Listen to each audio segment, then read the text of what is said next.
Hello મિત્રો, નમસ્કાર. સટ્ટા બજારના બીજા ભાવ ખુલ્યા છે, જેના આંકડા જોઈને તમે ચોંકી જશો. કેમ કે પહેલી વખત જે સીટો જોખમમાં હતી અને જે સીટો જોખમમાં નથી, આંકડા છે એ પલટી ગયા છે.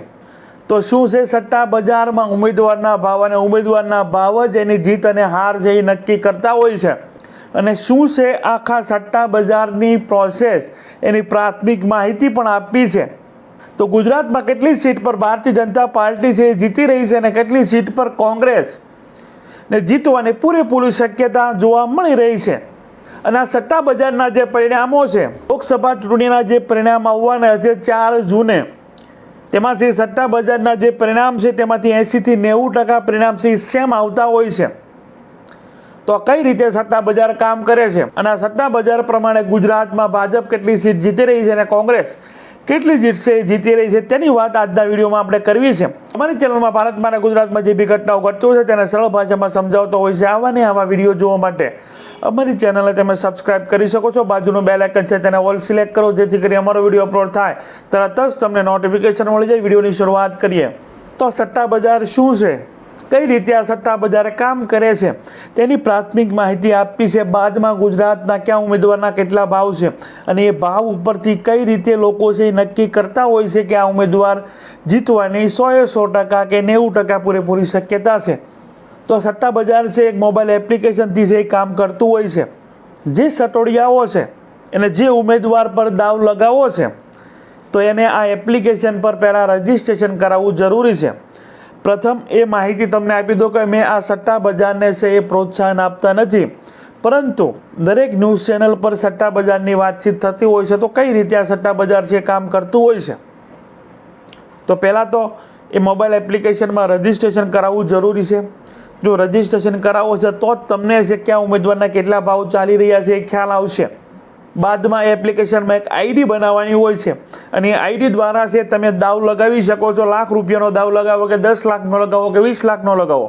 ગુજરાતમાં જે સૂત્રો દ્વારા માહિતી મળી છે 1,000 કરોડથી પણ વધારે છે આ લોકસભાની ચૂંટણીમાં સટ્ટા લાગ્યા છે. અને આ સટ્ટા માત્ર લોકસભામાં જ નહીં, તેલના ભાવ કેટલા રહેશે, ચોમાસાનું આગમન ક્યારે થશે, એનાથી લઈને દરેક જગ્યા પર છે એ સટ્ટા લાગતા હોય છે. હવે જે તમને વાત કરી કે મેં મોબાઈલ એપ્લિકેશન એમાં આઈડી બનાવવાની, અને એ સટોડિયાની નીચે છે એ ગુજરાતના ગામડે છે નાના મોટા સટ્ટા બજાર છે એ ચાલતા હોય છે. આ રીતે પૂરા ભારતમાં આ સટ્ટા બજાર છે એ કામ કરતું હોય છે. અને આ દરેક વસ્તુ છે સસ્પેન્સ ચાલતું હોય છે, કેમ કે લીગલી નથી. પરંતુ કોઈ વ્યક્તિ રજિસ્ટ્રેશન કરાવે છે, દાવ લગાવે છે, આઈડી બનાવે છે, તો એ ક્યારેક સ્ક્રીનશોટ પાડી અને સોશિયલ મીડિયામાં વાયરલ કરી દેતા હોય છે, જેનાથી ક્યાં ઉમેદવારના કેટલા ભાવ છે, ગુજરાતમાં ભાજપ જીતે છે કે કોંગ્રેસ જીતે છે એનો ખ્યાલ છે, એનો થોડોક અંદાજ છે. એ ન્યૂઝ ચેનલો હોય કે લોકોની વચ્ચે જે લોકો રાજનીતિને જાણવા ઈચ્છુક છે એવા લોકોને ખ્યાલ આવતો હોય છે. જેમાં જે ઉમેદવારના ભાવ ઓછા છે એ ઉમેદવાર છે એ ફેવરિટ ગણાય છે, અને જેના ભાવ ઓછા છે એ ઉમેદવારને રિસ્ક એટલું વધારે જોવા મળે છે. જીત અને હાર બંને પર છે લોકો સટ્ટા લગાવતા હોય છે. ભાવ ખૂબ ઓછા છે તો રિસ્ક પણ ખૂબ ઓછું છે, પ્રોફિટ પણ ઓછું છે. પરંતુ ભાવ વધારે છે તો રિસ્ક વધારે છે, પ્રોફિટ છે એ ખૂબ વધારે છે. એક ઉદાહરણ તરીકે આપણે સમજીએ કે રાજકોટ લોકસભા સીટ પર પરસોત્તમભાઈ રૂપાલાના જીતના ભાવ છે માત્ર 2 પૈસા છે, જ્યારે રૂપાલાના હારના ભાવ છે એ 6 પૈસા છે. જો કોઈ વ્યક્તિ છે ₹1,00,000 રૂપાલાના જીત પર છે એ દાવ લગાવે છે અને રૂપાલા છે એ જીતી જાય છે, તો એને માત્ર ₹2,000નો છે એ પ્રોફિટ થાય છે. અને જ્યારે રૂપાલાના હાર પર કોઈ વ્યક્તિ 6 પૈસાના ભાવ પર લાખો રૂપિયા લગાવે છે તો એને રિસ્ક લીધું છે, કેમ કે ભાવ ઓછા છે. રૂપાલાની હારની ખૂબ શક્યતા ઓછી છે, છતાં એ વ્યક્તિએ એમાં દાવ લગાવ્યો છે. તો એ માત્ર ₹1,00,000નું રોકાણ જો કરે છે તો એને ₹6,000 છે. જો એનો દાવ ખોટો પડે છે, રૂપાલા છે એ હારતા નથી ને જીતી જાય છે, તો એને ₹6,000ની નુકસાની થાય છે. અને જો રૂપાલા છે એ હારી જાય છે તો એને 1 લાખ રૂપિયાનો પ્રોફિટ થાય છે. એટલે 6,000ના રોકાણમાં 1 લાખ રૂપિયાનો પ્રોફિટ છે એ થાય છે. આ રીતનું આખું સટ્ટા બજાર છે કામ કરતું હોય છે. હવે આપણે વાત કરવી છે કે ગુજરાતના કયા ઉમેદવારના કેટલા ભાવ ચાલી રહ્યા છે, કયા ઉમેદવાર પર જોખમ છે, જ્યાં સટ્ટા બજારના ભાવ પરથી આપણે જાણવું છે. અને પહેલો ભાવ ખુલ્યો એ સમયે ઘણી બધી એવી સીટો હતી જે જોખમી હતી, અને હાલ બીજો ભાવ જે ખુલ્યો છે એમાં ઘણી બધી સીટો સેફ થતી જોવા મળી રહી છે. તો એમાં 5 પૈસાથી નીચેના ભાવ જે ઉમેદવારના છે તે ઉમેદવારની વાત કરીએ, એટલે કે ગુજરાતમાં સૌથી સેફ અને ખૂબ વન સાઇડ જીતે એવી સીટોની વાત કરવી છે. તો રાજકોટ, પોરબંદર અને ભાવનગર આ 3 સીટ પર મનસુખભાઈ પોરબંદરમાં છે, રૂપાલા છે એ રાજકોટમાં છે, નીમુબેન બાંભણિયા ભાવનગરમાં છે. તેના છે 2 પૈસા ભાવ ચાલે છે. એટલે આ 3 સીટ છે એ ભાજપ માટે ખૂબ સેફ છે. એના ભાવ માત્ર 2 પૈસા છે. બાદમાં જામનગર, જુનાગઢ અને અમરેલી એ સીટના એ ઉમેદવારના ભાવ છે જીતના 3 પૈસા છે. એટલે આ સીટ પણ ભાજપ માટે છે એ સેફ માનવામાં આવે છે સટ્ટા બજાર તરીકે. બાદમાં સુરેન્દ્રનગર અને પાટણ આ સીટ પર ભરતસિંહ ડાભી જે પાટણથી લડી રહ્યા છે, ચંદુભાઈ સિંહોરા જે સુરેન્દ્રનગર લોકસભા સીટ પરથી લડી રહ્યા છે, એના જીતના ભાવ 5 પૈસા છે. થોડુંક જોખમ છે, પરંતુ ભારતીય જનતા પાર્ટી છે જીતી જાય તેવા અનુસાર દેખાઈ રહ્યા છે સટ્ટા બજારમાં. અને જે સીટ પર જે ઉમેદવાર પર 5 પૈસા કરતાં વધારે ભાવ છે એ ઉમેદવારના જીતના, એટલે ભાજપ માટે છે રિસ્કી સીટ જે માનવામાં આવે છે સટ્ટા બજારમાં, એ સીટોની વાત કરીએ તો આણંદ લોકસભા સીટ મિતેશ પટેલ ભારતીય જનતા પાર્ટીના ઉમેદવાર, એની જીતના ભાવ 8 પૈસા છે. રિસ્ક ખૂબ વધારે છે, પણ એ આણંદ લોકસભા સીટ પર જીત હારના દાવા કરનારા સટ્ટા બજારોને નુકસાન પણ એટલું છે અને જીતે તો પ્રોફિટ પણ એટલું છે. આવી સીટો પર છે એ ખૂબ વધારે દાવ છે એ થતા હોય છે. બાદમાં છે બનાસકાંઠા લોકસભાની સીટ, જેમાં ભારતીય જનતા પાર્ટીના રેખાબેન ચૌધરીના જીતના ભાવ 10 પૈસા છે. ત્યાં પણ રિસ્ક ખૂબ વધારે છે, રસાકસી જોવા મળી રહી છે. બાદમાં અંતિમ સીટ છે ભરૂચ લોકસભાની સીટ, ત્યાં પણ મનસુખભાઈ વસાવાની જીતના ભાવ છે એ સૌથી વધારે, એટલે કે 10 પૈસા છે. જે સીટ પર આણંદમાં તો કે 8 પૈસા છે, ભરૂચમાં તો કે 10 પૈસા, બનાસકાંઠામાં તો કે 10 પૈસા, એ દરેક સીટ પર છે સટ્ટા બજારમાં છે ભારતીય જનતા પાર્ટીને છે એ સીટ ગુમાવી શકે એવી પૂરેપૂરી શક્યતા જોવા મળી રહી છે. એ રીતના ભાવ છે એ ખુલ્યા છે. એટલે આપણે તો પહેલેથી વાત કરતા આવીએ છીએ, આપણા આગળના વિડીયો તમે જોયા છે. જ્યારે હજી સટ્ટા બજાર નહોતું, મતદાન પણ થયું નહોતું, આ આંકડા છે એ મતદાન બાદના છે. અગાઉ છે સુરેન્દ્રનગર અને જામનગર સીટ પણ ખૂબ જ જોખમી ગણવામાં આવતી હતી, પરંતુ હાલ બીજા ભાવ જે ખુલ્યા છે એમાં જામનગર અને સુરેન્દ્રનગરની સીટ છે એ સેફ માનવામાં આવે છે. ભાજપ છે એ જીતી રહી છે.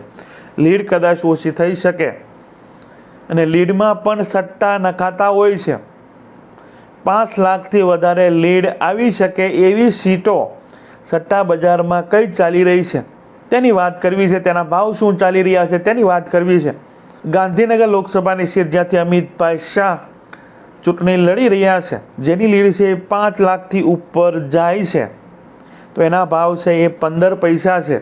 બાદમાં નવસારી લોકસભાની સીટ CR પાટીલ લડી રહ્યા છે, તેની પણ 5 લાખ ઉપર લીડ જાય છે, તેના 15 પૈસા ભાવ છે. તેના પર પણ દાવ લગાવતા હોય છે.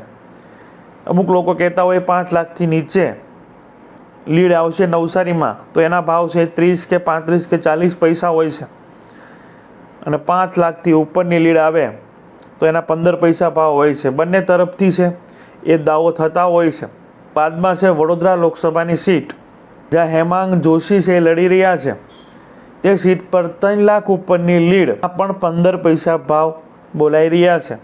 એટલે જે લોકો જીત હાર પર ન લડી શકતા હોય ને જેને વધારે નોલેજ હોય તો એ લીડ પર પણ લડતા હોય છે. બાદમાં છે કચ્છ લોકસભાની સીટ જ્યાં વિનોદ ચાવડા લડી રહ્યા છે.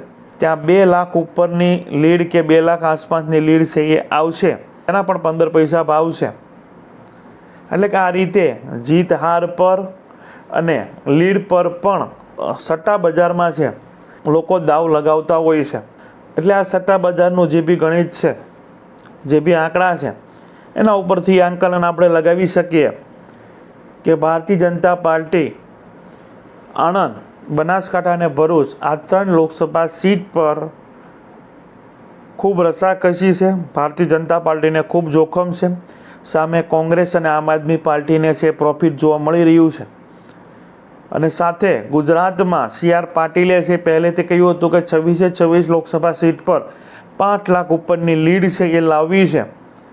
તો એ લીડ માત્ર 2 સીટ પર જ આવતી નજરે પડી રહી છે, જેમાં અમિત શાહ અને CR પાટીલ એટલે કે ગાંધીનગર અને નવસારીની સીટ પર છે એ જોવા મળી રહી છે. અને છઠ્ઠા બજારમાં એક એવું પણ અનુમાન લગાવવામાં આવી રહ્યું છે કે મતદાન પહેલાં જે સટ્ટા બજારમાં જે ઉમેદવારના ભાવ હતા એ ક્ષત્રિય સમાજનું આંદોલનની અસર કરશે એ પ્રમાણે ભાવ ખુલ્યા હતા. મતદાન બાદ સટ્ટા બજારમાં એવું અનુમાન લગાવવામાં આવી રહ્યું છે કે ક્ષત્રિય સમાજના આંદોલનની અસર મતદાન પેટી પર પડી નથી. એટલે જામનગર અને સુરેન્દ્રનગર જે ક્ષત્રિય સમાજના વિવાદથી પ્રભાવિત સીટો હતી ત્યાં હાલ ભારતીય જનતા પાર્ટીને મતદાન બાદ છે એ રિસ્ક નથી. અને પૂનમબેન માડમ અને સંધુભાઈ સિંહોરા છે એ જીતતા નજરે પડી રહ્યા છે.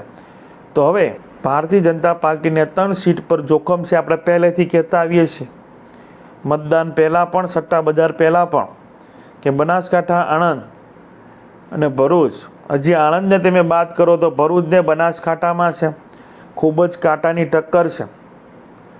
આગળ હજુ આપણે વિડીયોમાં બનાસકાંઠા લોકસભા સીટ પર, ભરૂચ લોકસભા સીટ પર, આણંદ લોકસભા સીટ પર જેટલી બની શકે એટલી રિસ્કી સીટો છે તેના સ્થાનિક જે રાજકીય વિશ્લેષકો છે તેના ગણિત પ્રમાણે બનાસકાંઠામાં કોણ જીતી રહ્યું છે તેની છે વિશેષ એ સ્પેશિયલ એ સીટની છે ચર્ચા કરવી છે.